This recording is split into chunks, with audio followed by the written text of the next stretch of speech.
शरद जोशी व रघुनाथदादा पाटील शेतकरी नेते प्रणित शेतकरी संघटनेचा मी जिल्हाध्यक्ष आहे लातूरचा गजानन भिवाजी बोळंगे तालुका रेणापूर आहे आणि आता गाव आहे ते खलंगरी आहे इथला मी माझी उपसरपंच आहे। शेतकऱ्याच्या शेतामध्ये गोगलगाय निघाल्या होत्या त्या गोगलगाय मी शेतामध्ये घेऊन तहसील कार्यालयामध्ये टाकलेले आहेत। तसेच खराब झालेलं सोयाबीन ते देखील मी तहसील कार्यालयामध्ये मी मध्ये जाऊन पेटवून दिलेलं आहे। याचं कारण की शासनाचा निषेध करण्यासाठी आतापर्यंत शेतकऱ्यांच्या खात्यावर एकही रुपया आला नाही।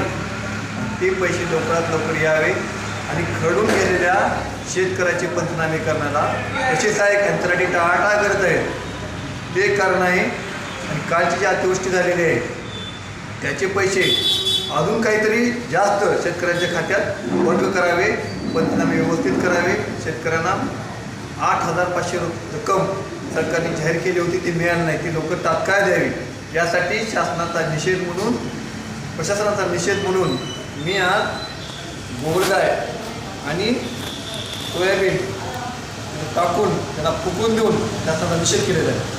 जय जवान जय किसान।